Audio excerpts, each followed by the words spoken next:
14th. We have a full quorum, and a reminder, if you have a cell phone, to go ahead and mute it or turn it off. It's up to you. Our Pledge of Allegiance is going to be offered by Councilman Arnold Lopez, following the invocation by Councilman Mike Anazola. Would you please remain standing for both? I pledge allegiance to the flag of the United States of America and to the republic for which it stands, one nation, under God, indivisible, with liberty and justice for all. Lord God, Heavenly Father, we thank you for this day, for bringing us together in this great community that we serve, Lord. We ask you to please bless our employees, our directors of our management team, our city manager, and our city clerk, and bless us up here in the council, Lord, as we make decisions for this great community. We ask this through Christ our Lord. Amen. Amen.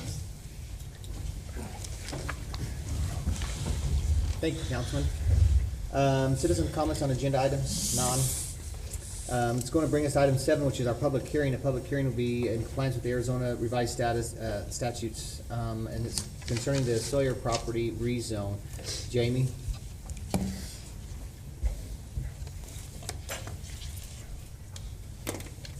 Good evening, Mayor and Council. I have a map of the area that we'll bring up for you.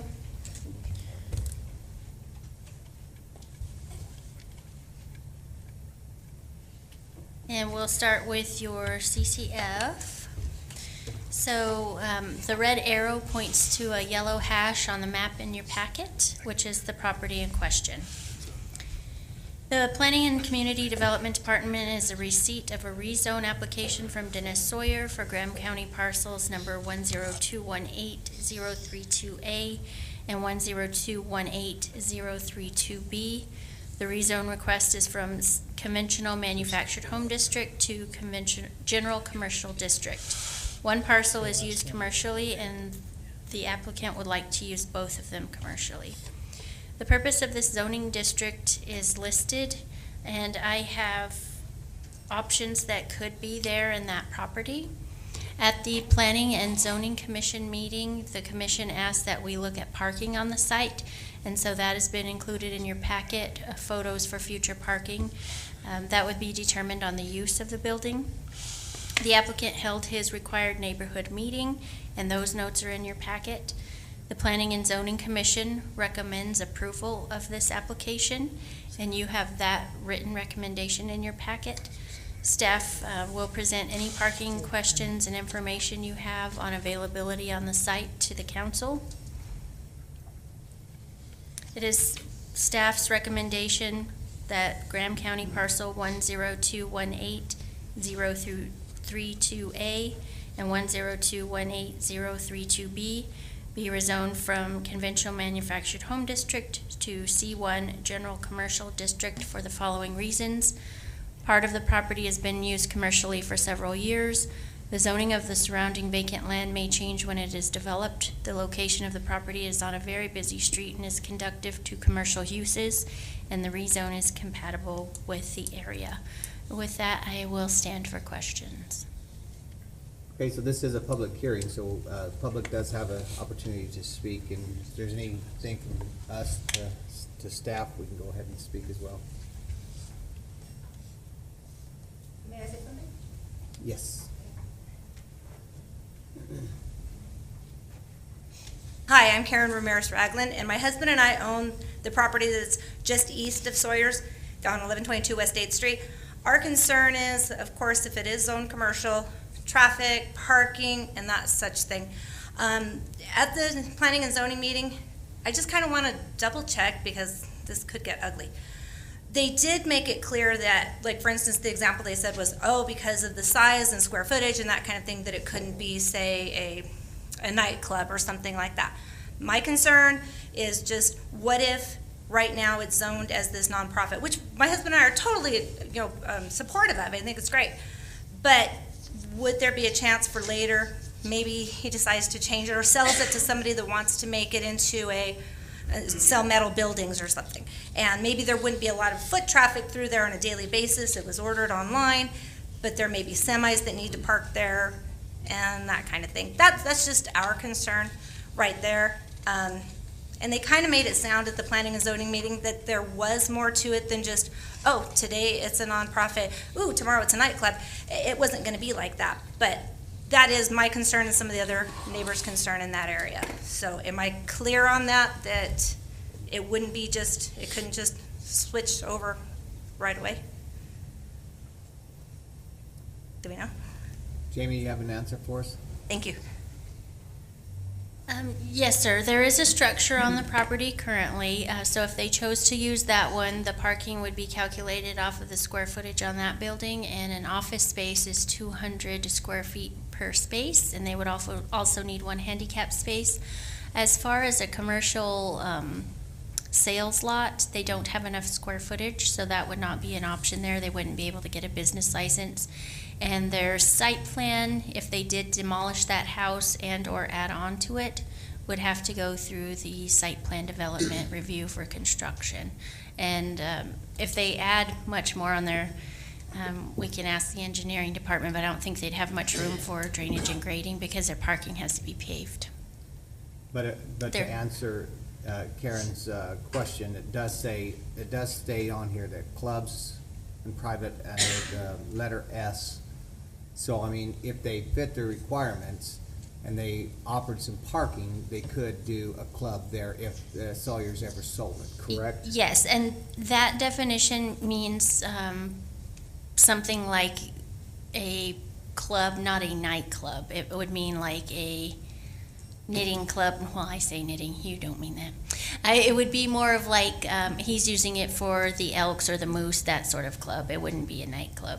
And even those would have to have the parking for the 200 square feet, each 200 square feet.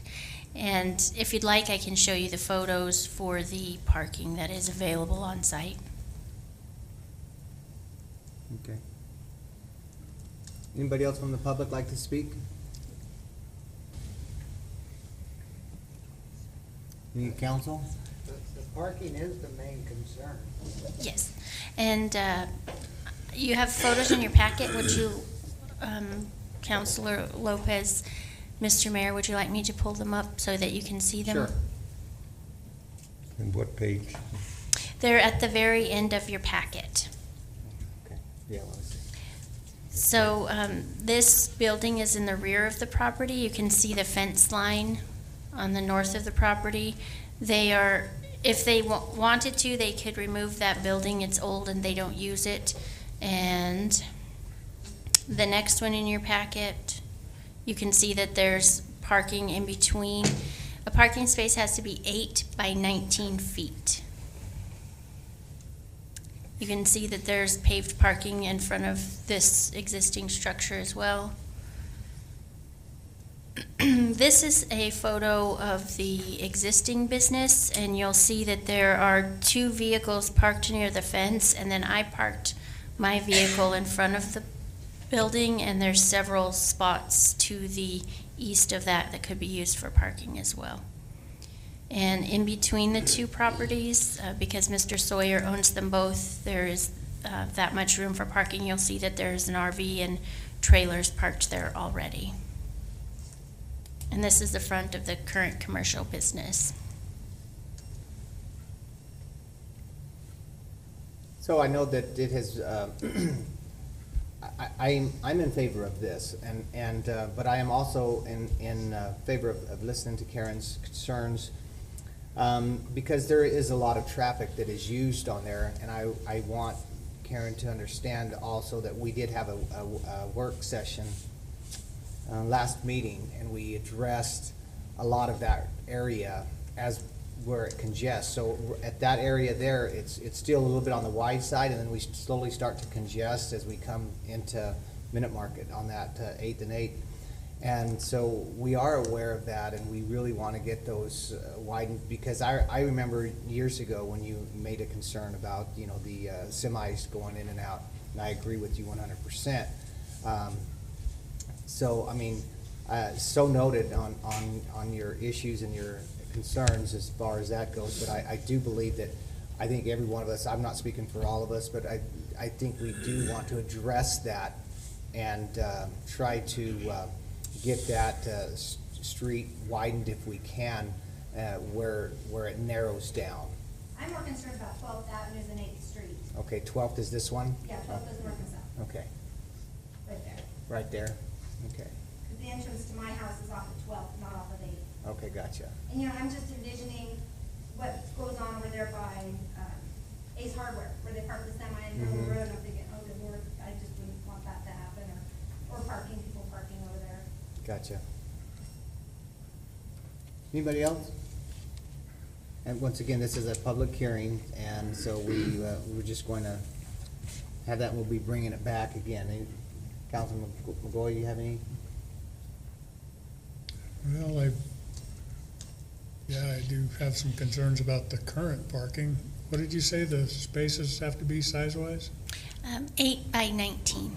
Is there 19 feet in front of that building between the Well- curb and the metal pipe Let's see. bumper? In this photo, or let me, The current, the one where your car is. yes. So, Mayor and Councilor McGoy, I intentionally parked my Jeep that way so that you could see that a full-size vehicle had room, there is room for parking. There's space between the curb and the rear of my vehicle and space between the building and the front of my vehicle. And then the blue car and the pickup truck are parked another level in, so you could really almost park an RV there in that space. And he owns all of that property. And he is present this evening if you have questions for him.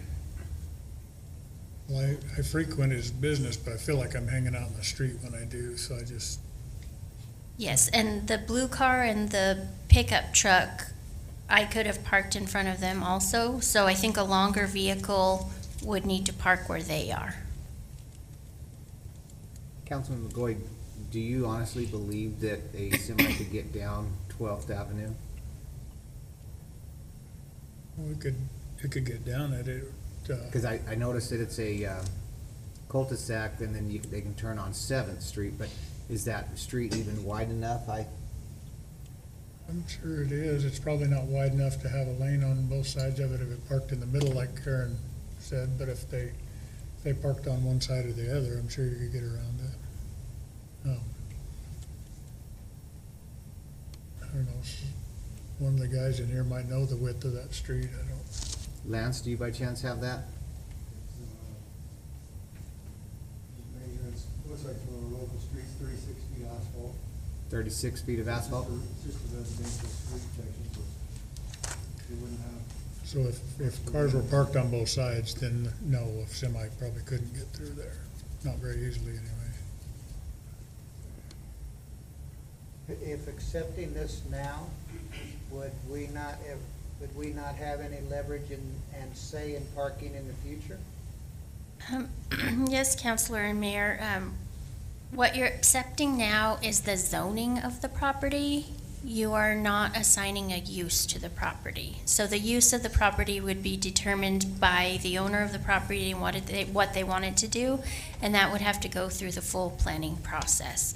So what you're allowing now is the things that are allowed in this zone, and then each specific use that they wanted to do on that property would then go through the process with my department. What you're doing is saying, yes, this list of uses are compatible, and then they would have to do the finer points when they came in to get a business license and/or develop the property. Mhm.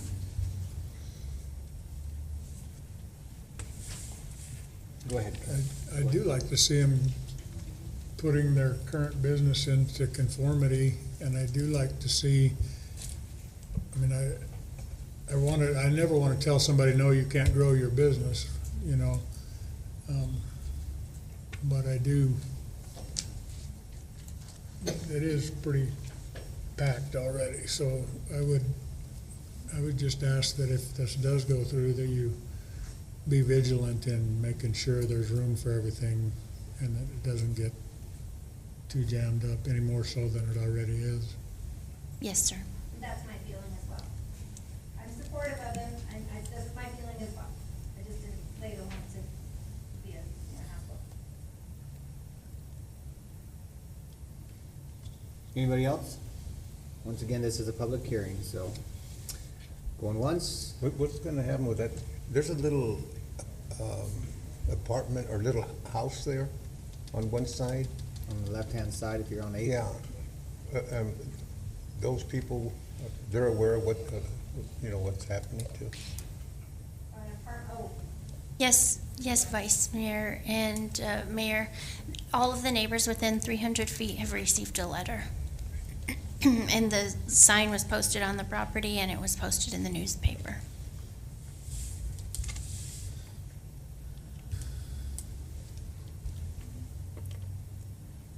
Going once? Going twice? All right, thank you. This is a public hearing as well, again. Just want to remind you. And we're going to go ahead and close the public hearing and reconvene into our work session. Thank you. Item 9.1, compensation plan. Danielle?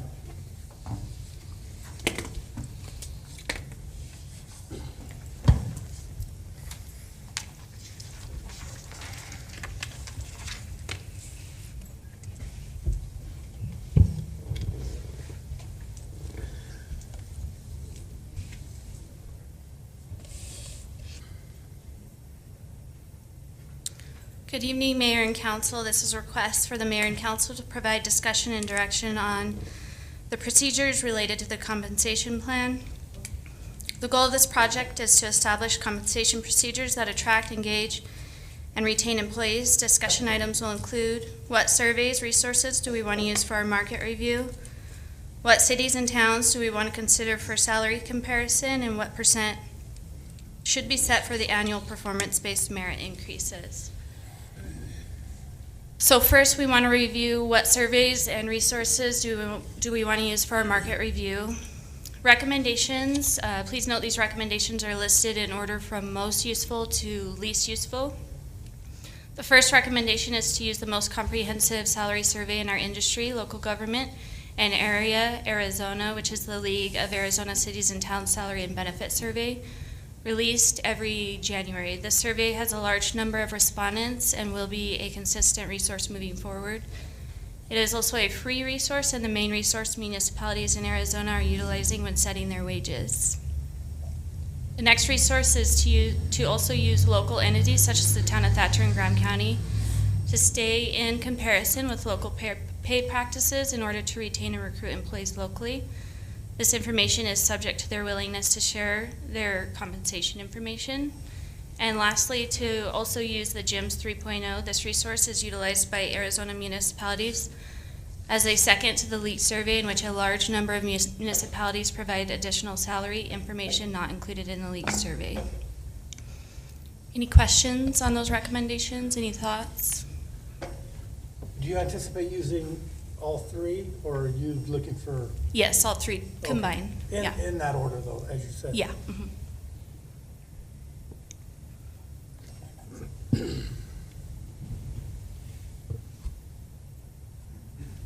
What's not recommended is using compensation information from another industry, for example, trying to compare government, municipality to healthcare.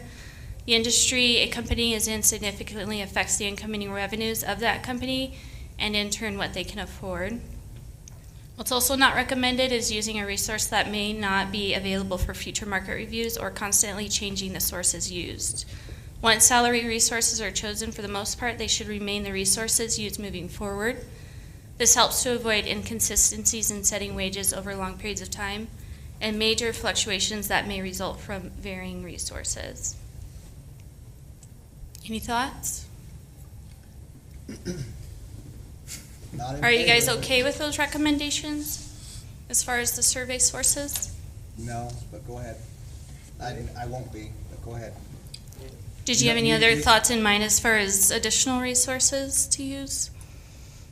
What's that? Did you have any other thoughts as far as additional resources to use? The goal was to stay Well, within our industry. Go ahead. Oh, I was just going to say, the goal was to stay within our industry and something that was going to be a consistent resource moving forward. Okay. Comparing the same And size it's- cities. Yeah, and it's a work session, so, again, I appreciate, giving her a deference to go through it, but we're gonna go through and talk about some cities and stuff, so clearly the conversation here is gonna gonna settle in on comparatives, right? We've got a structure in place, it's 3 tiers. Each one of them serves a different purpose, right, to kind of cover all the positions.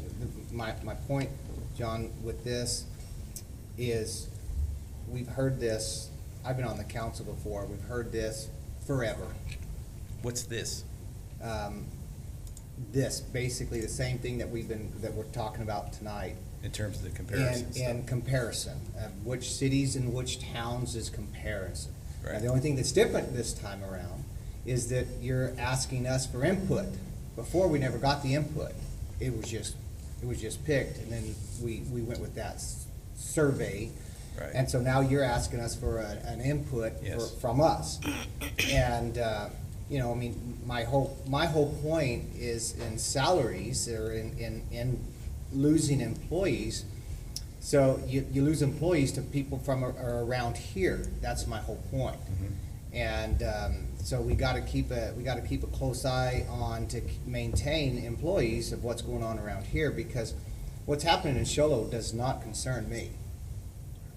You know, I mean, no, I know you're gonna be asking her for it, because it's gonna say it falls under the same category as what we do, and you tell me how many employees we've lost to Show Low. Tell me how many employees I've lost to Winslow, Wickenburg, to Page, to Globe. Employees I lose to Thatcher are our police department. And as you're pointing out, we've decided to bring this to you so we could discuss it, which we will. And I think this is part science, it's part art, right? This is why you hire consultants, right? Because they spend, I know I said the wrong word, but they're out there because it's labor intensive and it's very difficult to do these comparisons. So as we go forward, and a council member comes up and says, I want to do FMI, or want to do the co-op, or we want to do Thatcher, or maybe we want to do Show Low. The whole idea is that there's a logic between those comparisons. So for example, in the cities, it's a municipal government, which is what we are, right? They're of similar size, which means they have similar overhead, probably similar pay scales, but they won't be exact. Safford is relatively isolated geographically, right? It also has all utilities. There's only one other city in the state that has all utilities, that's Mesa. Not even close in terms of size, right? We also have a disproportionately large employer that has pressure on the market, which is the mine. So there are a lot of things that make Safford unique, right? But we gotta figure out a way to make some level of comparison to give us some kind of a baseline. Now, if part of that baseline is you pointing out that there are certain areas that you want us to look at, then, well, that's why we're having the discussion. Because if we don't get past this, and we come back and we give you an idea of what kind of salaries we want, what those ranges would be, they are meaningless unless we can get a consensus on the basis for which we set those ranges. So you used the word consultant, I know, I'm sorry. and you say that's why we pay a consultant to do Right. work. Right. It's easy for a consultant to get online and look at comparison cities like nature of Safford. That's Right. easy, we could do that. Right, I could do that. right. But to start breaking it down, so we are unique. We have gas, water, sewer, electric, Yes. and we pick up trash. So as you start breaking that down, every single bit of that I just mentioned, there's companies around our city that do them. Right. And so, But those When you companies do a will be consult- structured differently, right? They'll have different overhead, they'll have different pay scales, right? And so you're trying to. absolutely, you're but that's why trying- we lose them. Right. Well, and again, this is part of the discussion. If the council decides that we want to sprinkle in some local businesses that give us a better flavor for those salary ranges, then we can mix it in. But understand that sometimes when you compare yourself to the private sector, and those are the people that maybe take some of your employees, if you make the decision to compete with them, then you have to pay for it, right? Well, So- There is an Absolutely. existing challenge with doing that, however, and that's actually getting the salary information from them and getting a consistent type survey from them moving forward. So really and truly, you want to stick with companies that participate in a formal salary survey so that you're getting the actual information you need in a format that is readable and comparative with all the other resources that you have. So picking companies that aren't formally participating in a survey presents a challenge as far as comparing their data. Are- And then we're subject to their willingness to share the data with us continually. Have you used a consultant for this? I have in other jurisdictions, No, yes. no, but are we planning on using one for this? No, So we we're done. said we weren't gonna do that, so that's why we're bringing you this, because we're building the model that we're gonna use to do this And internally. I'd like to interject, just to step back. It feels like we're getting ahead of ourselves, and at this point, don't we need to find out the ranges of our positions? Right. Yes or no? And if we do, then we're doing it ourselves as opposed to a consultant. Right. And then I think a little down the road, we're gonna decide who to use, correct? So. Or are we deciding, are we doing that right now? My recommendation is to use the league survey as the number one resource Right. because you just have so much data available to you to where you can set a range for the different positions. And the thing with using a municipality salary survey is I'm going to actually be able to find the jobs that I need in comparison with the jobs we have. Whereas if you go to companies that are not municipalities, you get into this whole, okay, what's their job title versus our job title, and they don't even have these 20 job titles that we have, and that Right. kind of thing. So there's challenges But jumping industries. Holistically, we've got to arrive at ranges that make sense, or we need to leave the ranges where they are. Well, What's the it's end not goal? just, it's the way you arrive. Right, Right? right. And this is the method by which you But we're not arrive. even getting off the starting blocks at this point. Well, Do we need to adjust our salary ranges? Yes. Absolutely. We Okay, do. And then then you're saying, then you bring this back. Right, then we've got to look at the League of Towns survey, we got to look at we got to do those three things on the previous slide. How do we not do those things? again, How we're do we bringing get you to a the method. next step if we Yeah, don't- because there's challenges. And again, as we discuss this, you realize there are a lot of variables. If we begin to compare ourselves to other industries, all we're doing is adding another variable that may not be all that relevant because the overheads and the pay scales are based on different revenue streams and different ways of doing business. So it's not really a consistent comparison. It gets to be more apples and oranges, and it's already difficult enough. So I like what Councilman Hemphill is suggesting. Do it, pick them all. Well, Get going using the league survey and get it going. Right. And then bring it back to us and say, this is where it is, we're perfectly in line with where we need to be, and then we'll come back and say, okay, now, but we don't lose people to here, we lose them to, for instance, Graham County Co-op, we lose our electricians to them. And so are we compatible to them and stuff, so I see what you're saying. I'm just not as hung up on, Yeah. do we use Vista, do we use? We don't know, we need to start at a starting point and then come back And I to it. understand, And so- I understand why it's not good to use this one or that one, but I'm just not as hung up on, we need to Right. do it. Right, and so the thing is the Graham County Co-op actually participates in the league survey as well, so I do have their Right, so data they're in through those that. numbers. So that is helpful. I haven't seen the town of Thatcher's information entered into that survey. However, they are typically willing to share their information. So the plan is to use the town of Thatcher And and we're still Co-op. gonna have to approve those ranges Correct. anyway. Correct. I And agree, it- starting with the league. That's what we're saying. And that again, was the order presented. the approach is multi-tiered. So you've got these different tools, you're gonna use the league, you're gonna use comparisons, right, for cities and towns. So the idea is if we come at this from multiple directions, hopefully it gives us the best answer, right? We're not looking at one thing, we're looking at several things to try and get kind of, if you will, an average.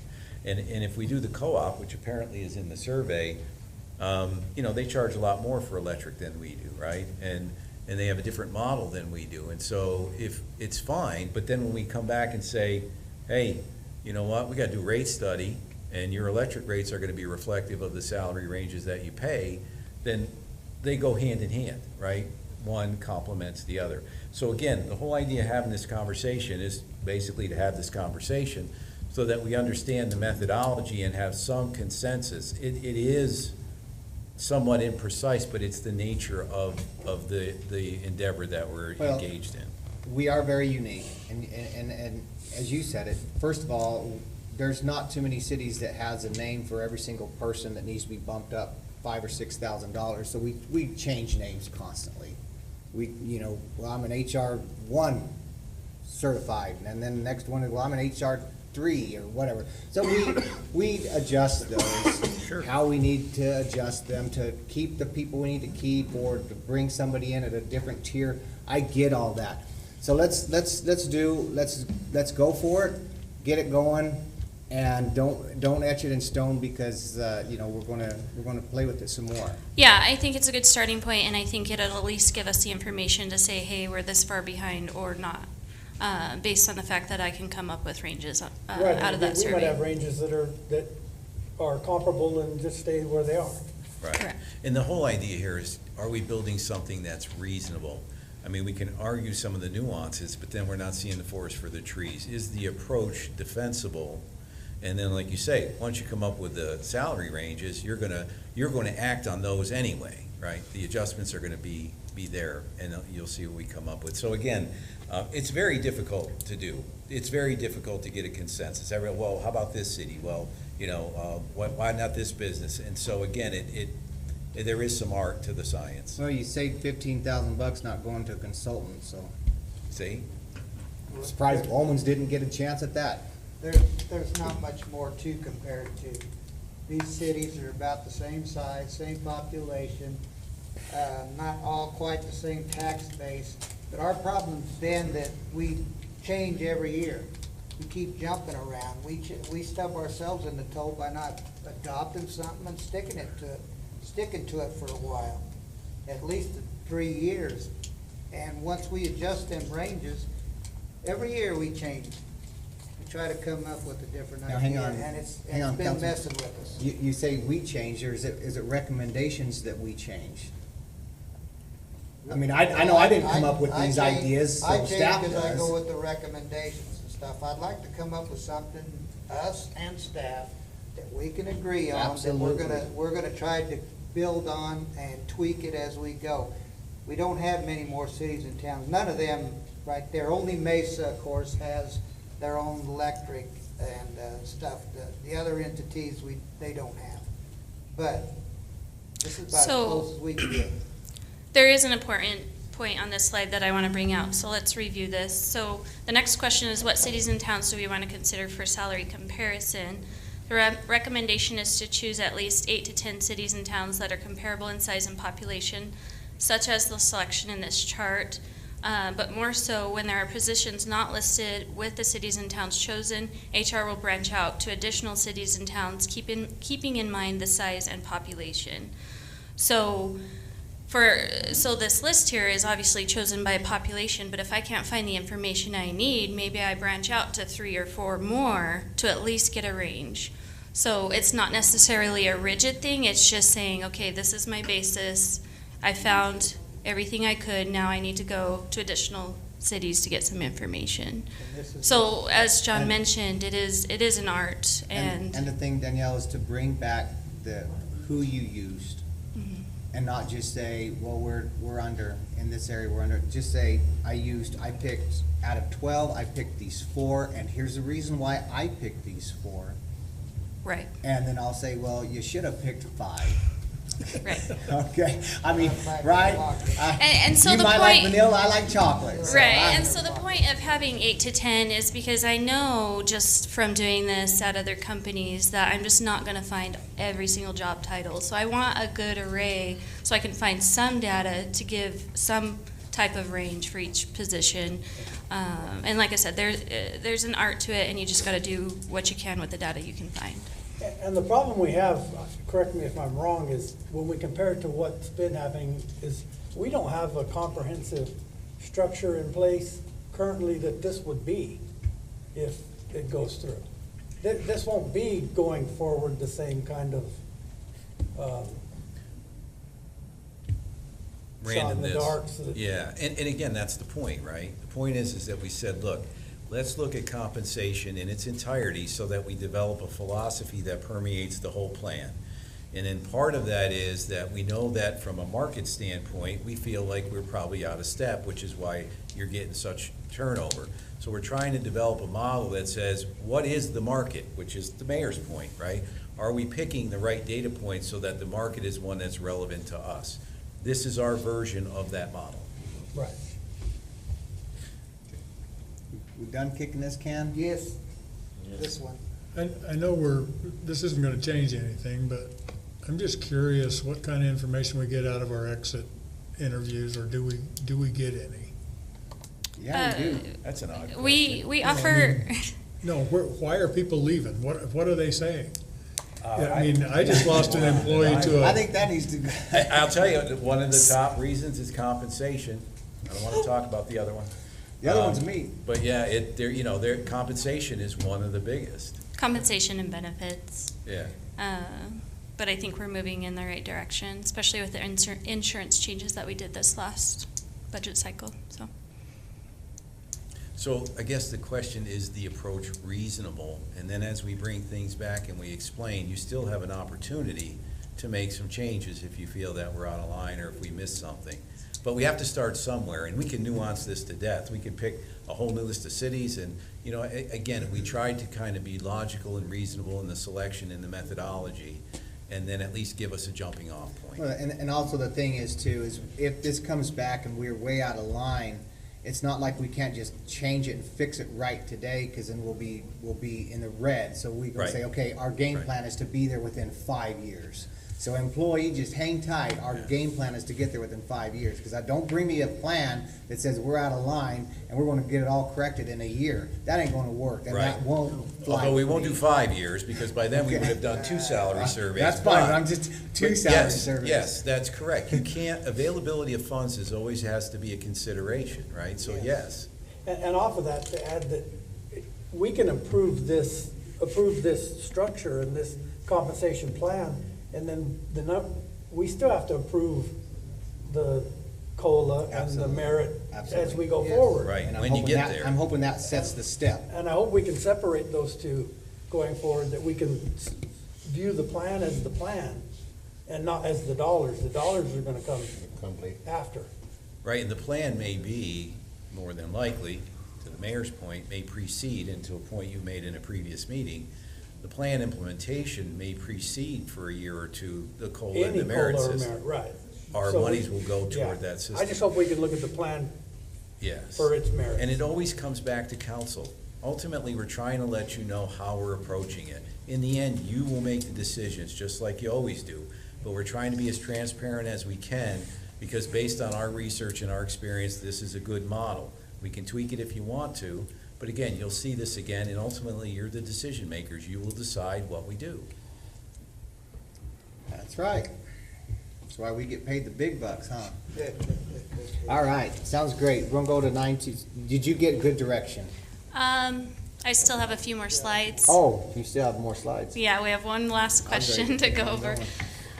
So the last question is, what percent should be set for the annual performance-based merit increase? The recommendation is to use the local practices to set the annual merit percent amount and base the percent on which employees receive on their performance.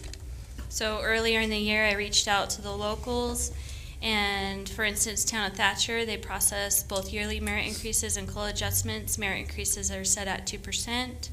Graham County was doing increases anywhere from 3 to 4%, and the town of Pima had intentions to do merit increases from 1 to 3%. So based on that information, we selected merit increase percentages at 1, 1.5, and 2% based on whatever score they get on their evaluation. So this is our current rating score on our evaluations. The only difference is adding a percentage merit increase or bonus based on their performance. So of course, if you are not meeting expectations, you need improvement, or you have unacceptable performance, you wouldn't get a merit. Keeping in mind markets and COLAs would still be in play, this is just a merit increase for them based on So performance. this is performance-based, and this would be locked in, right? Not that the council couldn't change it, but unlike the COLA, which annually you will expect to shift, this would be more locked in place as part of the performance-based and would tie back to the evaluation. So these percentages would be ones that, you know, again, if you approve on that, these would be something that we would use every year repeatedly. The base, which is adjusted by the COLA, would be something that we would look at and move around if need be. Initially, this was 320, I believe, As far as the rating scores, the percentages. It was 0, 1, and 1.5, I believe. There was no At 3. the No. very first presentation, it wasn't 320? I do not think. I had question marks in there because I wanted to present it here for the first time for you Okay. guys to discuss. I thought that was the case, and I was gonna bring up even then that maybe meets expectation should be, Yeah. uh, At first, we had just merit increases for a 4 and 5, but we discussed it with department heads and right. they. But was 4 and 5, 3 and 2? And again, those I weren't, think it was. those weren't It set in was stone. never that high, No. no. Was it 2? No, we never 1, went 0? past 2%. No, Oh, it might have been was- 2. I believe it was 1.5 and 2, maybe. And then my thing was, I guess we grade on a curve, right? My thing was, if you're meeting expectations, that's average. Well, I guess it was felt that maybe that was a little too stern, so we. Right, and I agree with, there's merit to me in doing your job the way you're, And so we made this. yeah. I just couldn't remember, and those weren't numbers you were set on anyway. They were placeholders probably more than anything. Yeah. They were question marks, literally, weren't they? Yeah, I think so. The only thing we've changed in the last few weeks is adding the 1% to the meets expectations, the 3 score. I support some type of a system. The thing that I'm having the hiccup is I can assure you that come the first month or two in 2023, we're going to be talking about we're going to be talking about Rate study? rate study on our utilities. And I wish that these two would be going hand in hand. So I'm saying it out right now, so if an outlet wants to pick it up, that the city is looking at a rate study for the utilities. And this has nothing to do with driving that rate study, but yet the public's view is going to be, well, now they need to pay for this, and so therefore that's why the rate study is going to go up. Because realistically, they kind of do. I mean, if you're thinking about it, by increasing these, then that increases your overhead, so therefore you have to increase your utilities as well. And so if you start here with this base, then that's what you're going to be turning into your consultants, so that when you go out for a rate study, if this is already in place, that's how your rate study is going to be determined. I would like for our rate study to be ahead of this merit increase and the COLA increase, but it's not. I just had to get that off my chest. But the actual increases can come down the road if we, Right, and I if we think choose them to. that the point, and again, it's a reasonable concern, obviously. Labor's a factor input, right? Absolutely. And again, we can have presentations, and particularly the general fund is more labor intensive. It also happens to be something that doesn't affect the rates of your utilities. It would be reflected in your excise tax, your sales taxes, right, your property taxes. So the majority of your services, police, clerk, city manager, finance, are not tied to your rate studies. The rates are the ones where you No, determine. hang on, they are, because you Not in have. the general fund. But you have internal government where, on your guys' budget, some of your time is also picked on the gas department or whatever, so. Yeah, there is a you guys cost. do share that, so that's that does correct. change Yeah, the that's rate study. correct. Yes, It does. It does. There is a cost allocation between them. But again, we're not raising taxes. I might be a dumb contractor, No, but. you're absolutely right. But again, the majority of your services where your excise and your sales taxes exist, we're not changing those. The market you go based on the revenue increases that you get, whereas the rates on your utilities, a large part of what drives those is your capital projects, which right now happen to be doubling and tripling in price. So what's really gonna drive your rates are your capital projects more than your salaries in the utilities. Go ahead, Jim. Now, we gave merit increases last year. We've given merit increases in the past. Well, we gave, After- we gave. I don't know, There was citywide increases, but I know not we- necessarily merit. We've done merit in the past. I'm not sure. It seemed like we kind of got away from them for a while. But we have done them in the past. And so basically, this is just setting the standard for what we would judge those on. Remember the merit, I mean, we've had discussions about this before where people said, well, the evaluations weren't fair because Right, their I buddies remember get, hearing. you know, so I mean, this isn't a new Right, thing. right. We've done Had this in them the before. past. So basically, this is just saying, here's the standard we're gonna use. Unacceptable, fails to meet standards, they don't get an increase, but they get a paycheck still. Right. That's the odd part about that one, but anyway. Brad, you comfortable with these numbers? Yeah, Yeah, and I think, again, we're trying to do the same thing we were doing with all the compensation, was try to use an industry standard, right? None of this stuff is written in stone, so you try to go out and find out what the norm is and then build off of that. yeah, I was glad to see the percentage on 3, but I'm probably too nice in that respect. Yeah, you probably are. Probably are.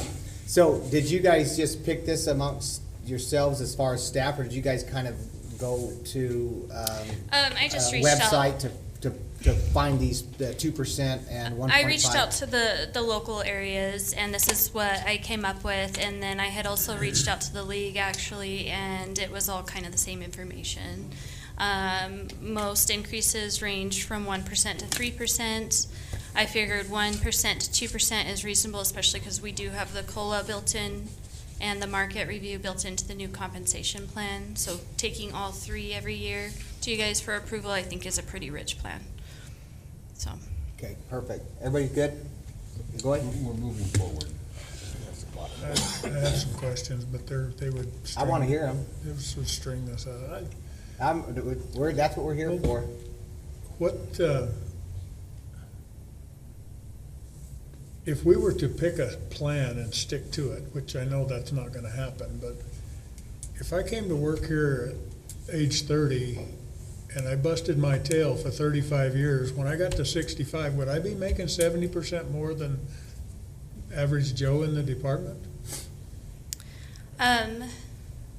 No, so you should be paying for years of experience. So, you have your range, you have however many steps or years you have in that range, and it should be based on how many years you have. So not only should your range for that position be changing within the market, but you should be moving further along that range based on another year of service. So you're saying I should be more than 70% above Yes. Joe Blow? Yes. So- At some point, you decide what your max is for your range, whether that be 20 years, 25, 15, whatever we decide to do.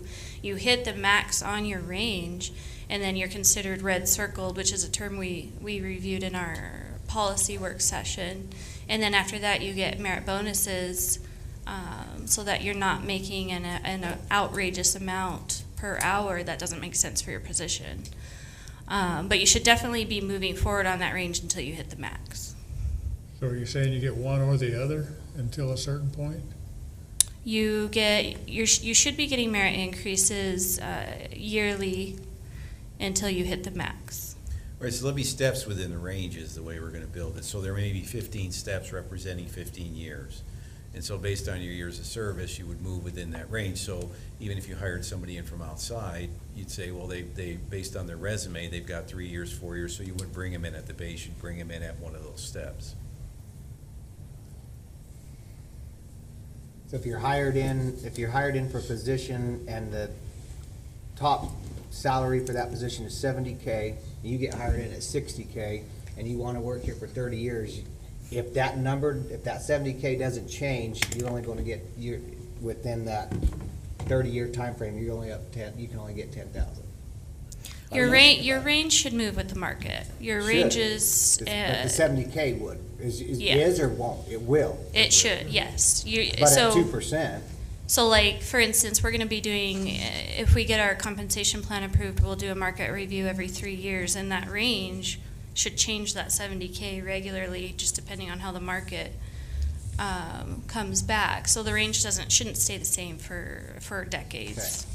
Which is why using the salary survey to move the ranges is an intelligent way to approach it, because if I use a COLA every year, I may be moving salary ranges that aren't moving in the market. So that's why the COLA is used to address the employee and the market survey is used to address the ranges. Because you may find that some of the positions within your grouping don't move after 3 years. But you, if you did a COLA, you'd be moving them anyway. Did that help? Nope, Nope. So you strung us along for nothing. told you I shouldn't ask it. You can show it to me on a graph later. Let's go ahead. You can show them, you can get them a graph? Yeah, I can show you. I can review anything you need. Okay, that was Yeah. 2 of 3 slides. If we did, if you did one, not department, but just one position even, with what the current range is and what the current steps are, or what it would even look like, just a. Well, and so when I actually go and do the market review, I'm gonna bring all Right. of that to you, Right. so. So Our ranges specifically, are not, what is your question? I wanna know how it plays out. If I keep getting a 2% and a cost of living and I mean, at some point you gotta pull that back in or they're spread out so far you can't keep them in the You wanna know department. how it plays out. So are you saying you wanna know if I'm getting a COLA and a merit, how long does it take me to max out in my range? I don't, why max out? What- I'm asking. I mean, that's what I'm asking is, so you don't wanna have, for instance, when I max out, I'm gonna quit. Yes, right. I max out, I'm gonna go into neutral. You But can't if- max somebody out. so if you max somebody out, so you don't want to have, like, for instance, a custodian making $40 an hour, whereas you're hiring a department head at $40 an hour. I mean, there's gotta be some difference I in. know, and that's why I wanna know what 2% does if you get it every time. How do you stop that if You, once you've said you you're red gonna do circle it? them. You red circle them and say you're not getting any more increases unless your range changes with the market. But that's not your question. Well, it kinda is. Well, kind of is, because that's. I'm done with my question. Let's go on. Because that's like neutral. I understand his point. You guys kind of get his point. I mean, he's like, your employee doesn't ever strive any further. Like once they hit the max. Once he capped out, I mean, it's just what it is, right? I mean, Right. if you were capped out, it's like, okay, I busted my keister for 5 years, now I'm capped out. And it's like, okay, then John asks you to do some extra stuff. Yeah, sure, right. I don't care if I get as Councilman Steele said, I don't care if I get a number 1 on here, I still get a paycheck. Yeah. I mean. Well, I mean, right? it should take that employee several You years know? to actually max out, and then, like I said, the ranges But- change based but on the what market. You did kind of answer a little bit of it as well, because you said with the market analysis, then The that range. could change, and so therefore you should, as long as that range never went under 2%, if I kept exceeding, because I busted it, then you'd have that cushion to always be like this, right? Right, Lance yeah. has got his hand up, so he's got an answer for I it. mean, the market always changes the ranges, maybe not every single time, but To answer Steve's question, so she said red circle, what's your red circle? You're still gonna get that 2%, but it's gonna come in one check. It's not gonna be It's not part of your base. It's a one-time check. You're still gonna get that bonus, you just can't get any more per hour. So you still can be a custodian making 40,000. Or you'll get a one-time check. You get one-time check. 2%, whatever it is. Your pay per hour will max out at your range. Anything over that comes as a bonus check every year, so you'll always be making. So it say, doesn't 29. compound, okay. And then if the market moves the range, you may be eligible again for a base increase if it moves your range such that you now have space in that range to get promoted again. Okay, so you do get your 2%, it's in the form of a bonus. It just doesn't. yes, If you if max an out, employee's hit If the you're max. maxed out. Right, but remember, the salary survey is gonna go out there and say what happened in the market. So even if you maxed out, the potential exists that when you do the salary survey, the range could shift again, and you may have another year or two to get increases. Plus, the other part of this that we're not talking about is that maybe employees wanna graduate into another position. You can always promote it into a different level, right? So it doesn't mean you gotta be that, and if you decide you wanna be that, well, that's a decision you make, right? But hopefully what we're deciding on is that custodial salary range is competitive. So it's not like they're gonna go be a custodian somewhere else and make a lot more money, because hopefully by doing our market analysis, we'll be competitive.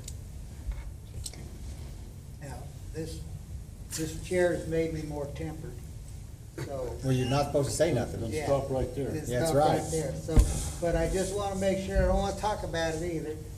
I'm just hoping it solves the compression that drove me crazy, okay? Yes, I do believe if we get the compensation plan itself in place, along with doing an initial cleanup market review, we're gonna be going in the right direction. Okay. All right, you got one more, right? Thank you. That was it? That was it. All right, perfect, thank you. Now we're gonna do a code recodification. Tammy, that's you. That is me. Code recodification, I like that. I don't need this.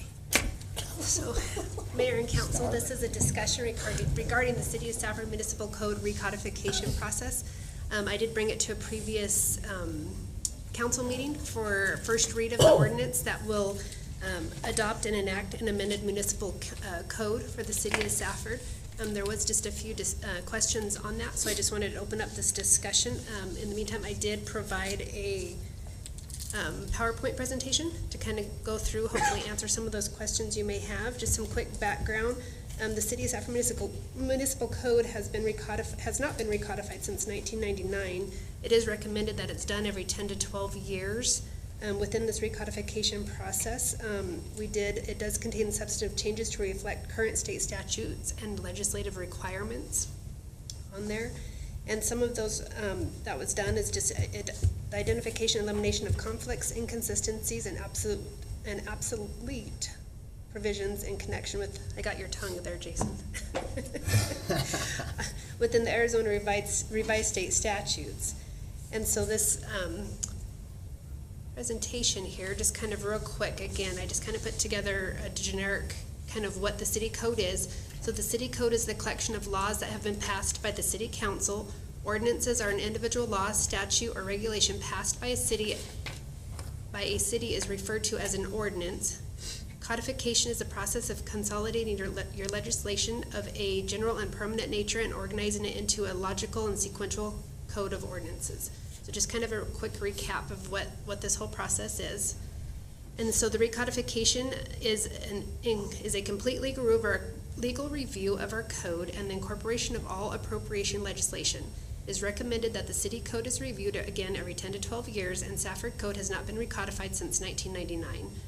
The goal of the recodification process is to create a well-organized and professionally edited code of ordinances that is free of internal conflicts and inconsistencies, free of errors in spelling and grammar, and in conformity with the laws of the state of Arizona. So I put together just a few examples for you.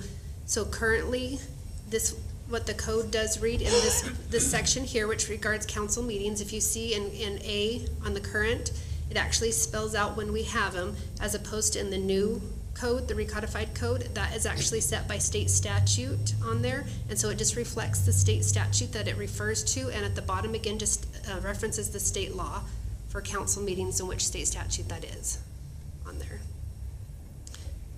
And another example I put in here for you is just going through and cleaning up any inconsistencies. We no longer have an assistant city manager. So here's one example here that shows you how it was just cleaned up. So anywhere within the code that it has assistant city manager, we went through and just replaced it with city manager designee, and anywhere within the code for that to reflect that correction on there. And a third example for you here, again, is what the current code here, it has by a resolution of the city council that sets a penalty. Penalties cannot be set by resolution, so it just, again, goes through and just cleaned it up to show that what was adopted by the resolution was that the fine was not to exceed 300. So that is the verbiage that was actually put within the recodified code to update and reflect that properly. And again, it references the state law for any penalties for ordinance violations and what state statute that does. Is there any questions on any of that information? Now, when the public goes and looks at this, do you also have on the site where they can look it up? With the state statute itself? Yes. Yes. Any, whatever you use as reference, they can go find out on our site. Correct. Okay. Yes. Tammy, I just want to say thank you for doing an excellent job, and keeping us up to par on our statutes and our agendas and everything, so thank you very much. And thank you, although I can't take the credit, it's the attorneys that went through and cleaned it up. Wow. I just oversaw it. Anybody else? All right, thanks, Tammy. Oh, I guess you need direction. You guys, are we want to move? So I will be bringing back, later in this meeting, the ordinance that will actually adopt, and enact the new City of Safford code, and then also the resolution that will adopt the full code itself by reference, so. Okay. Sounds good. We're gonna go ahead and close our work session, reconvene into regular meeting. 11:1 is the minutes. Do y'all have a chance to look at the minutes? Make a motion, we approve the minutes. Mayor, I did have a change I wanted to make. Okay. In the September 26th one, where we, the chief declined the increase for his salary, and we did separate that between the two admins. So the way the language in there reads, it's kind of vague, and I think the chief actually said he was willing to decline, but something about going for the next budget cycle. I don't know what that was, but that has been done. We didn't give the $5,000 to the chief, and the two admins, their salary ranges were increased $2,500 apiece. So I would like that to be reflected in the minutes. And you're saying in the minutes it says it's not until next budget cycle? Correct. Arnold, you didn't catch that. No. You know? So then you might wanna change seats. Yeah. You run out of yellow ink on the deal. Get him a highlighter, let him highlight. I'll All go right. back and look, make sure he is right. Okay. All right, we good? You'll make those changes? Yes, Okay, so I we have will a- go back we and have- verify that and We have a make motion to approve them as a change of the As amended. amendments, right? as amended. As amended, and that Councilman Mike Anzalone made that motion. I need a second. Second. I got a second. Any discussion? All those in favor? Aye. Any opposed? The motion passes. Brings us to item 11.2, the expensive flat roof repair. Good evening, Mayor and Council. This is a request for the mayor, or for the council to approve City of Safford contingency funds in the amount of $95,000 for roof repairs on the Chamber of Commerce building. It's recommended by city staff to approve these funds. Some background on this is we've been working with Progressive Roofing. They've been repairing several of our roofs. They're repairing 7 of them as of right now. The Chamber of Commerce building was not in the preliminary evaluation of this because we do rent it out. We do own the building, but it is currently rented out to the Chamber of Commerce. It was brought to our attention that there was damage that was being experienced through some of the rain events. So we had Progressive do an evaluation on it. There is pretty extensive damage. They put together an estimate of $95,000 for a 20-year roof system, which we have on the similar roofs that we have that we're doing right now. Within your packet, we did show some of that damage that was there.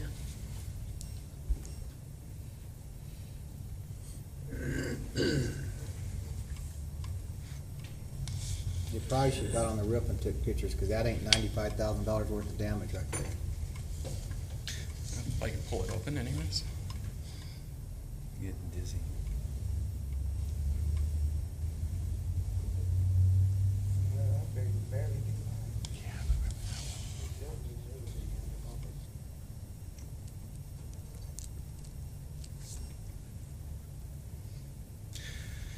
So there's actually 2 roof systems that are kind of built up that need to be removed.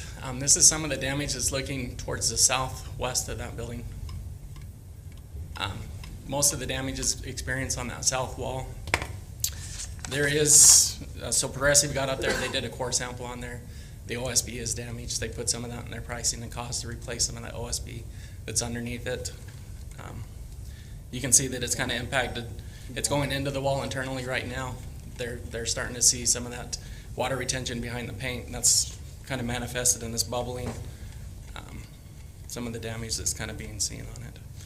It's also kind of come down and impacted the flooring system as well. We're starting to see some of the vinyl tile coming up. So with that, I'd open it up to questions if you guys have any. So, Vance, you did sneak in here late, but I'm gonna go ahead and approve you to go ahead and address the council. So would you please come up, state your name, your address, and your social security number and your credit rating? I'm Vance Bryce. I'm the Executive Director at the Grant County Chamber of Commerce. We're located at 1051 West Thatcher Boulevard in Safford. That's right on Firth Park. Social Security is 600. No, I'm just kidding. I'm writing it down. First of all, we're really appreciative to the city manager for putting this on the agenda. We're appreciative to Councilman Lopez for keeping on this and asking about it. Because when the flat roofs started getting done around the city is when my president here of my board is here, President Reed Richins, and I asked him to be here today specifically because he and another board member paid for our HVAC and put in about 20 grand of their own money for that. And with this, and I know this is the number is huge. I look at it and I like blushing just standing here asking for it, but we're glad. Thank you for all your work too in getting them to look at this. But with this kind of investment, we're able to go to FMI and say, hey, these two businesses gave us 20, the city gave us this amount. Can you just match that so we can go in with the CIP funds and redecorate the inside, do a good visitor center, and get that building up to date and where it needs to be to impress visitors to town. So we're obviously in favor of this, of using contingency funds for this. And we understand you've got, compensation to worry about. You've got all kinds of things in front of you. And we appreciate it just being on the agenda today. So thank you so much. Thanks, Vance. Appreciate it. Gabe, I do have some questions. So, generally, when we go to bid on anything, we actually get bids. Yep. And you just opted just to go with Progressive, when we have companies that do the exact same thing that Progressive does on this kind of roof, local. Yep. And why did you choose not to get them involved? So when we originally we were going to put this out to bid, but the complexities of the roof systems, there's 7 different roof systems. There was more than that in total. A few of them actually did pass, that they didn't need repairs. 7 of them do need repairs. The complexities of the roof systems themselves would have had to been individually bidded because of the way that they were constructed and each one being slightly different. Wait, explain that to me, because this is my line of work, so Yep. explain it to me. You say there's 7 different layers of this roof. 7 different, they were different, they weren't layers, they were different composites in the way that they were set up and structured. So some of them are built up different than others, and they were all a little bit different. I'm sorry to interrupt, but not on this one roof, but of the roof, 7 different types of roofs on the original bid for our flat roof repairs. Yeah, for the 7 roofs that we had. But we're not talking about those. We're talking about the Chamber of Commerce tonight. Yeah, so we entered into that contract with Progressive. They're approved through a cooperative, through the Arizona Purchasing Agreement. They've been validated and approved. They've had to negotiate their pricing. So within the statute that we went with, that doesn't require a bid process because they've already been pre-approved. So we went with them because of the complexities of the other 7 roofs. This would be a change order for them to continue to put the same roofing systems on for us. So my other question to you is, when you own a building and you rent it out, you are the owner of the building. You need to fix the roof. Why was this overlooked? So that was probably a little bit before my time. I'm not sure exactly when we came into this. We had the budgetary of 250. Mayor, council members of council, I think part of the reason it was overlooked was that we have an agreement on the building where they do maintenance and repair. So we, as a city, probably have not been going in there and checking that facility like we would have done with other facilities, is my guess. I guess Lance can speak more to that. But the current agreement with the chamber for a roof repair like this would be almost all of their operating budget, right? So when a department comes to you and they say, we got to fix the roof, we do it through our CIP. So this will be one-time funding. But I went over there was some other issues with the building. Councilman Lopez had mentioned it to me as well, and so we've made several adjustments over there in that corner. And so as I had frequented their facility more often, I became more aware of it. So I asked Lance to send somebody over there to take a look at it and get an estimate, which is why it's coming up now. Okay, well, the Boys and Girls Club's roof got repaired a couple years back. Same thing, right? But yet, you know, the city did it, the city took care of it, because it's city-owned building. And so I just think that maintenance to me is minimal maintenance. I don't think that anybody should have bought an AC unit. I think the city should have bought the AC unit. And that's the way I approach this. I think maintenance is like changing out the air filters, changing out, you know, little maintenance issues that are minute. Everything else, I think the city needs to have a restructure and go in there, and they need to start taking care of their buildings so we don't get to this. But I'm in favor of this. I'm not in favor of the $95,000 to one company, even though they're in your system. And I'm always looking after my local entities that do roofing around here, and I would have liked for them to have had a shot to bid on it, so I will be voting no for that reason. And I kinda expect you to have annual inspections of all our buildings and not let it get away from us like this again. There should have been somebody on that roof at least once a year. Absolutely. Or, I mean, we even have, pump houses that need things looked at and stuff, so it needs to become part of maintenance. I know you're new, but that's it. Vice Mayor? You know, and just what you said about, you know, checking with our local businesses, that has been said more than once at many different meetings. That issue was brought up, and I think we should start following it. Are we past the point of doing that, or? I don't think we are. We can choose not to approve the $95,000 and ask Gabe to go back for bids. I just think that we should really, I mean, that's what the chamber stands for. They stand for businesses here, and I'm sure that there's roofing companies that are probably a chamber member.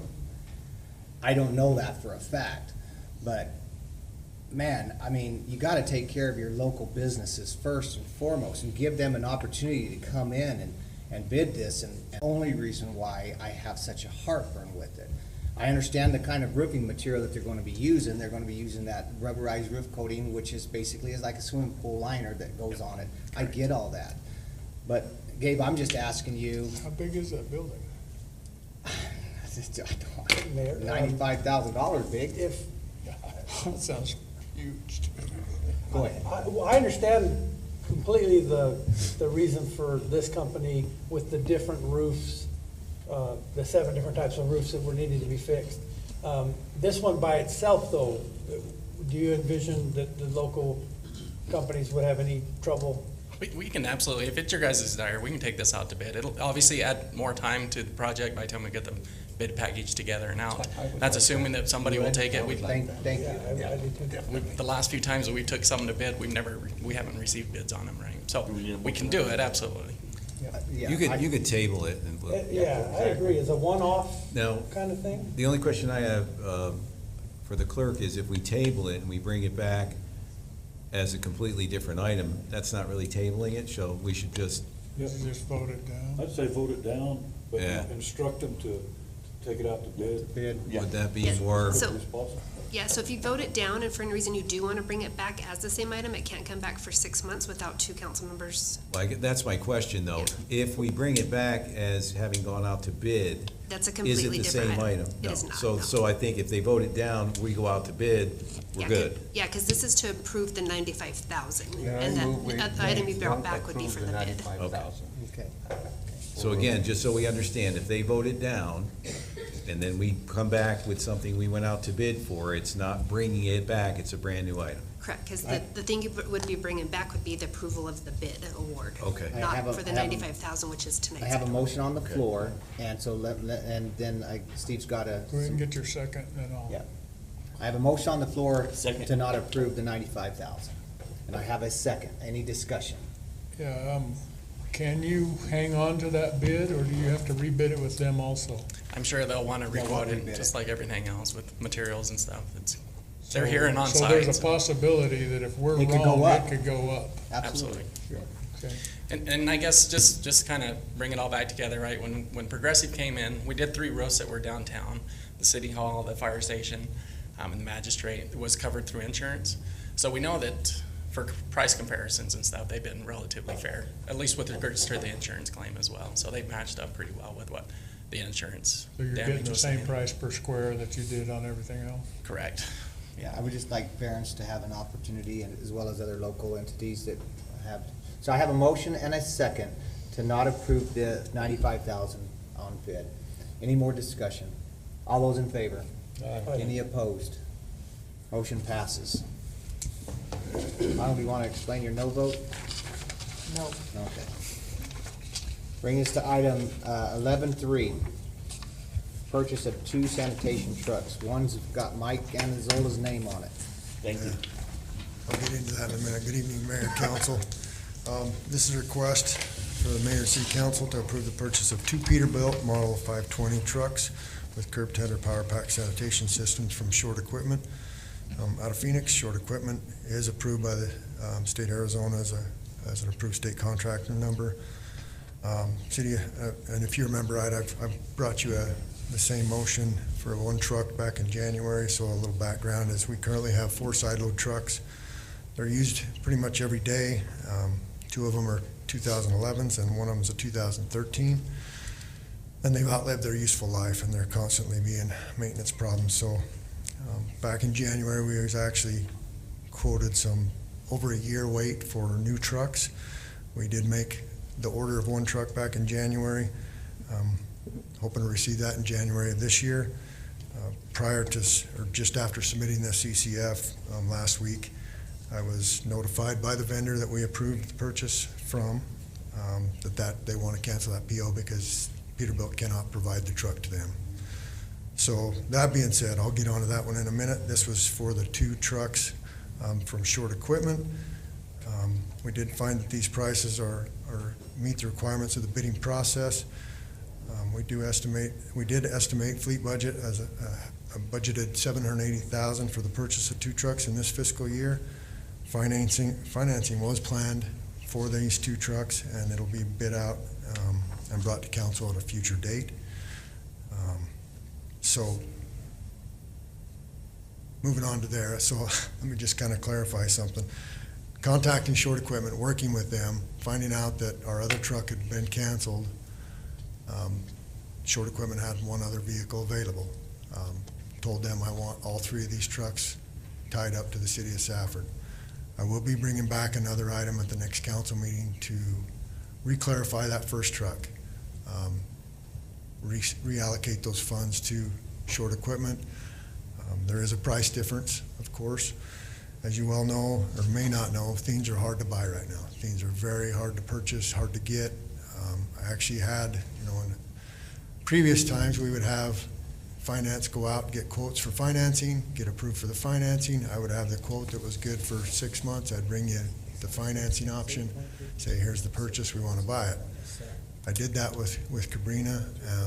She went out, got financing. Before we even got the financing bids in, the 2 quotes I had that were in the finance packet were pulled because the trucks were gone. So this is our option where we get a good quote, we go with it. This is a state contracted price. So I am recommending that City Council and the Mayor approve the purchase of these 2 trucks for Short Equipment for this $397,000 plus each. And then I will bring back that 3rd truck at the December 12th meeting for discussion. It's just probably a simple question, and I understand points of sale for sales tax, correct? What's that? Point of sale for sales tax? Yes. Correct? Yes. Therefore, that's why it's 8.3%? Goes to because Phoenix. it's up there, Yeah. not the 8.1 here? Yep. Okay, thank you. Okay, I need to get a motion to, Mayor, I'll make the motion that we purchase 2 Peterbilt Model 520s with curb tender power pack sanitation system from Short Equipment. we have a motion? Second? We have a That second? amounts to $795,853.56. Okay. Any discussion? Go ahead. Because parts are so hard to come by, Does this come with any kind of warranty, parts warranty? These will have a warranty on them. We'll get all the details when they submit the final quote. It'll have warranty on the truck itself and the sanitation system. 'Cause I don't wanna buy their old leftover trucks and then find out they're leftover because can't get No, parts for it. what we're finding out too is our original quote we got was, we've got a couple of Scorpions in the fleet, and we like the Scorpions. Curb tender is something we don't have. Curb tender is ran by City of Phoenix, has hundreds of them. Curb tender builds thousands of curb tender trucks on different chassis every year. Scorpion's phasing out. I think they only built 5 trucks last year. So we're kind of tending to go with what the norm is. So we're liking the idea of having 3 of the same vehicle, 3 of the same chassis. I think it'll work good for us. These are promised, well, not promised, they're hoping to have these to us midsummer, July time, all 3 of them, so. Any more discussion? So our motion is to approve this at $795,853.56, and the seconded. All those in favor? Aye. Any opposed? The motion passes. Thank you. Bring us to item 11.4, attendance of an attorney at the city council meetings. John?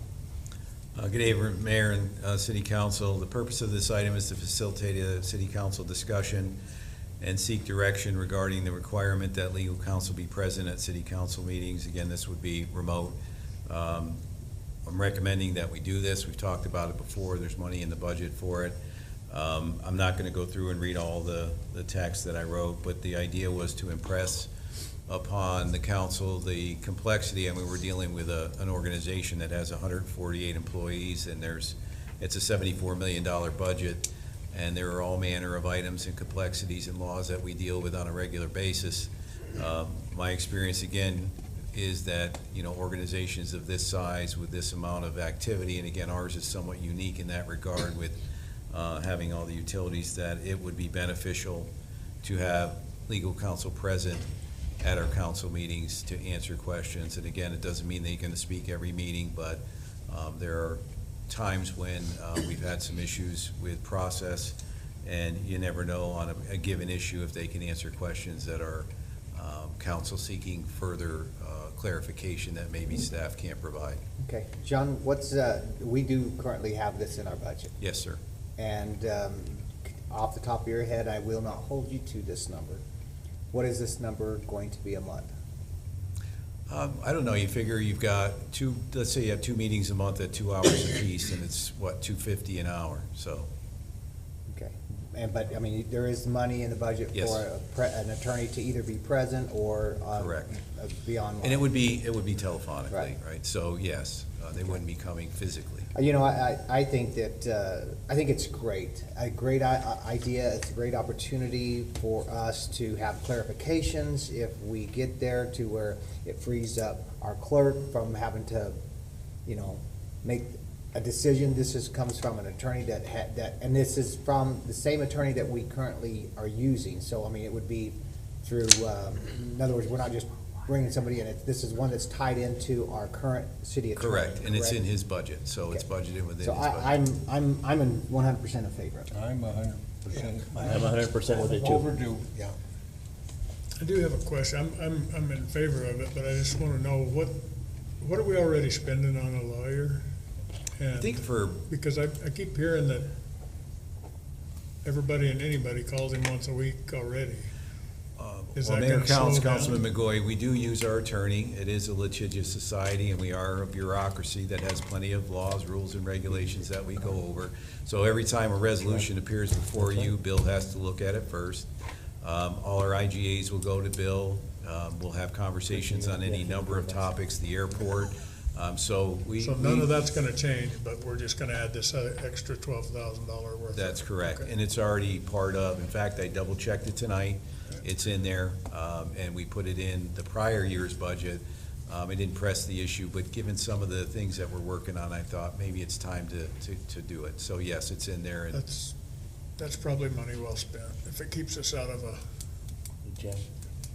It would be nice if we could meet the individual at our meeting personally, and he can meet us.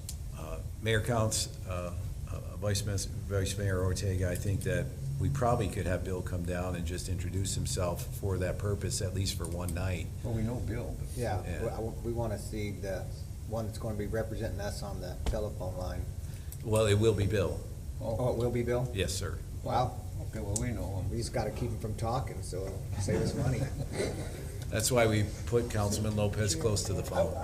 I love Bill. Mayor, I wouldn't mind meeting him, though. Oh, you haven't I met don't think Bill? that's a bad idea to maybe have him come attend one in person. Bring him I down, think it put him would on be- your budget. What's that? Put him on your budget, bring him down. Not a problem. Thank you, Arnold. Unless that's not a good idea for the Here, Arnold. group. What, You said I'll pay for it? I don't think But you you No, will. I'll haven't pay met for him, you should meet him. Right. So, let's entertain a motion for this. So move. No, wait, Second. it's There's just no direction, it's motion, just it's just direction, direction. it's just direction. You got the I think we direction. need it. And so I'd like to see it happen. All right, and I'm not gonna bring it back. I think we got a pretty strong consensus here, so I think I'm just gonna go forward. It's in the budget. You've authorized it already. All right, sounds great. Timeline, Ordinance when do you think this will happen? tomorrow. Next meeting. Okay. Later tonight. All right, brings item 12.1, ordinance 02203, City of Safford Municipal Code recodification. We've kind of gone over it. So this is just the request for the approval of the code. This is the second reading, adoption and approval for ordinance 022-003. I which- move we approve ordinance number 022-003. Second. We have a motion and a second to approve ordinance 2203, the municipal code recodification. Any discussion? All those in favor? Aye. Any opposed? Motion passes. Do we need to read that? Go ahead, Tammy. Ordinance number 022-003, an ordinance of the City of Safford, Graham County, Arizona, adopting and enacting an amended municipal code for the City of Safford, Arizona, providing for the repeal of certain ordinances not included therein, providing a penalty for the violation thereof, providing for the manner of amending such code, and providing when such code and this ordinance shall become effective. Thank you. Brings us to item 12.2, ordinance 2204, the Sawyer rezone. Jamie? Once again, it's just the first reading. Yes, sir. Good evening, Mayor and Council. This is the first reading of ordinance 022-004, an ordinance of the City of Safford, Graham County, Arizona, rezoning Graham County Assessors Parcels 102-18032 and 102-18032B from conventional manufactured housing to general commercial. Anybody have anything they want to discuss any further with this? All right, first reading, thank you. All right, that brings us to. I'll go ahead and read that in, Mayor. Huh? I'll go ahead and read Oh, that you in. have to read that one too? Yes. Go ahead. Ordinance number 022-004, an ordinance of the mayor and city council of the City of Safford, Graham County, Arizona, effectuating a map amendment rezoning Graham County Assessors Parcel number 102-18-032A and 102-18-032B from City of Safford C-MH Conventional Manufactured Home District to City of Safford C-1 General Commercial District. Thank you. 13.1, resolution 2239, city code recodification. Tammy? Mayor and council, so this is for resolution R22-039, which is actually adopting the code in its entirety in reference to ordinance 022-003. I Is there any move we questions? approve resolution R 22-039. It's a city code recodification. Second. We have a motion and a second to approve resolution 22-39, the city code recodification. Any discussion? All those in favor? Aye. Any opposed? The motion passes.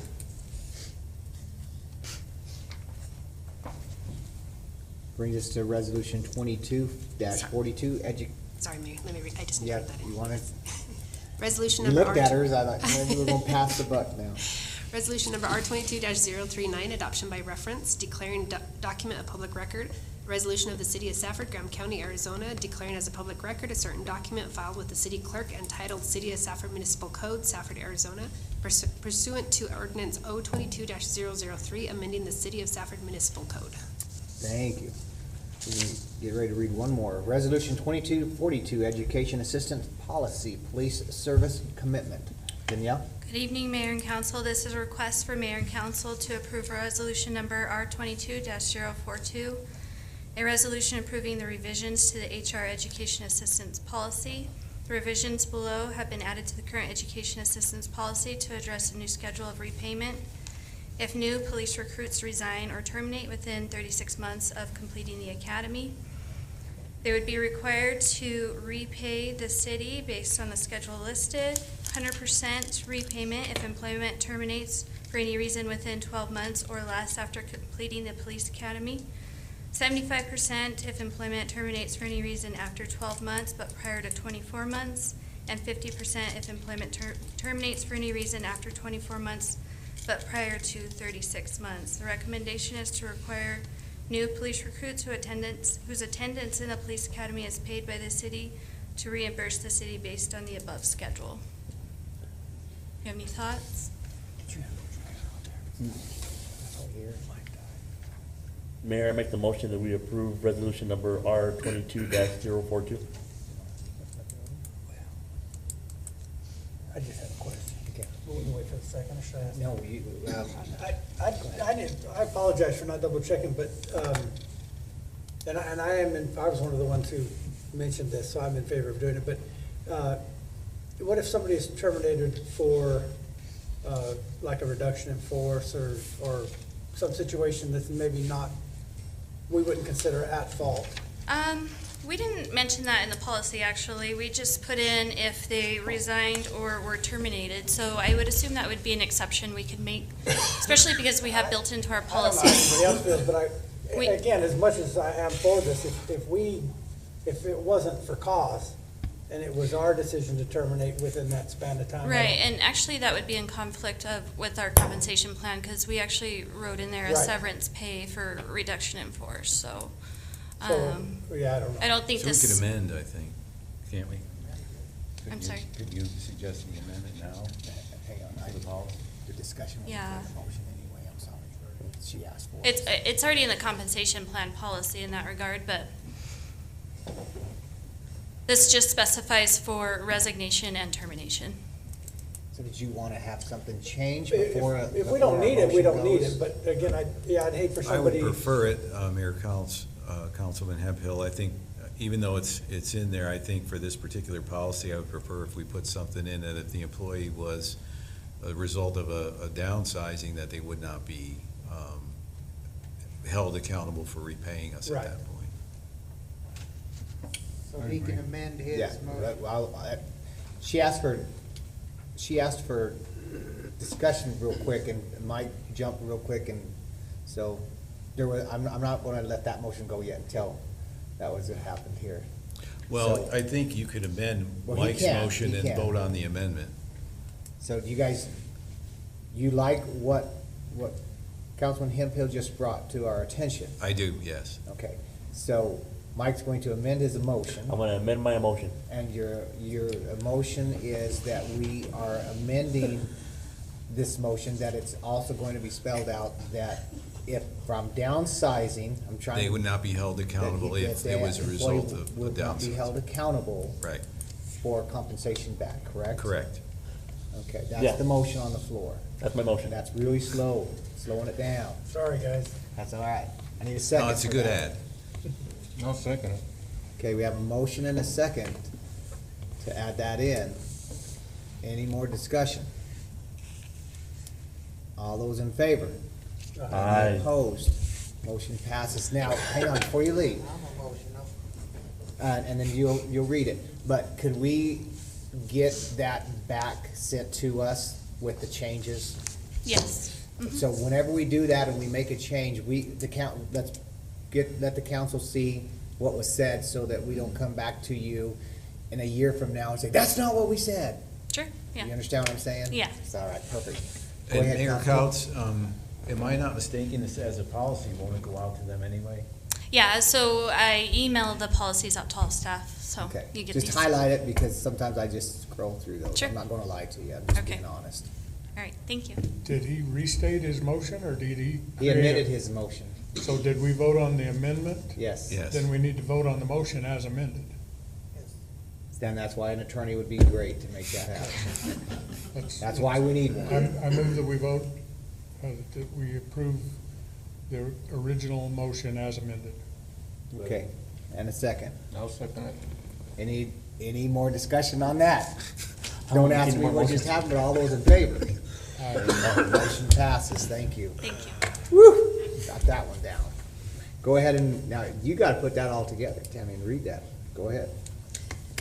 Resolution number R22-042, a resolution of the mayor and city council of the city of Safford, Graham County, Arizona, approving the amended education assistant policy of the Human Resources Policy Manual for City of Safford employees. All right, thank you. Announcement of current events. Anybody have anything under current events? Go ahead, John, hang on, sorry. No. No, go ahead. You have something? Go Mike, go ahead. Yes, I do. December 3rd at the Solomon American Legion at 10 o'clock, they will be having a stand down for the veterans. So if anybody can participate and show up, we'd really appreciate that. What time? 10 o'clock. 10 o'clock. When I have a Siegel meeting, this Friday in Nogales. Seago Friday. You said December Council. 3rd? And we're having a golf tournament for the Safe House this Saturday. Even if you don't play, there's some great prizes that have been gathered up by Jenny at Genevieve's. And you can purchase raffle tickets there, so come on out and at least support us that way. Okay, and then, before we meet again, is there gonna be a, Mary Main or something? Isn't that coming up, or do we have another meeting before then? Yes, it's before the next meeting. Huh? It's before our next It is meeting. before our next meeting? Mayor Main Street is, yes. Okay, so don't forget that one then, right? Correct. When is that? Do we have the date? It's the Friday after Friday, it's the Thanksgiving. day after Thanksgiving. The day after 20 Thanksgiving. 25th. It's the tree lighting, right? Yeah. So you're gonna drive a fire truck and all that good stuff again, probably? I haven't been asked, but Pretty so, Possibly. council wants to be there. Are you guys gonna You got participate in the everything parade? already ready to go on that, You guys Councilman gonna Lopez? participate in the I parade? haven't worked with Joe, I'm not quite sure who, downtown associations in their hands on who they're gonna have pull the switch. Okay, but you And I kind of, believe you're singing. I always sing, it's bad, but we sing, I howl, I don't sing. Okay, Okay. so other than that, I don't know if the Bark state's at the on the same moon. side. Mr. Brimhall had something. Did the light parade also on December 10th? December 10th, we'll, yeah, we don't want to forget that too. Wanna make sure. Keep them all coming, our- I love this activity, what else do we got on Main Make Street? sure all our media puts it out there, cause we can't get enough advertising. Free advertising. What else we got? No. All right, So I just wanted to, if I could. you have something. We have Rob Sweeney here. Rob is serving in our finance department right now while we recruit for a finance director. And Rob has quite the extensive resume, including being an assistant finance director for the city of Phoenix, so he brings quite a bit to the table. So what do you think of our city so far? I'm sorry? I said, so what do you think of our city so far? Just gonna laugh at us now? I'm not gonna have Wow. you present anything if you're gonna go that route. It's been in very good hands, it's been filling some big shoes with really taking a different job, so looking forward to helping all of our friends in Safford, and helping council and the city manager and all the departments. Go eat some of that fabulous Mexican food that we have here. It's what we're known I've for. gone out 3 times and all 3 times. That guy that you're sitting next to, Vance, tell him to take you out to eat. He's got all the good gigs. All right. Request for future agenda items. Councilman Anzoli, got anything? I don't got nothing. Anybody? I don't know what I had mentioned before is gonna be on there again. Which What did is, you mention? To, make sure that we have all budgets and departments the same. Wait, When we okay. do our budget. I didn't know- compensation, yeah, that'll be a separate item that we'll bring that back, because we have the 2 that were raised, so those will be on a future agenda. You still following that one? You Yeah, good? still. Report on operational items. I don't think we have any. No. We're gonna go ahead and close our meeting and reconvene into executive session. 5 We'll minutes. take a 5-minute. A very quick 5 minute. Okay.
The amendment off the amendment to the amendment. No more amendments. Careful amending.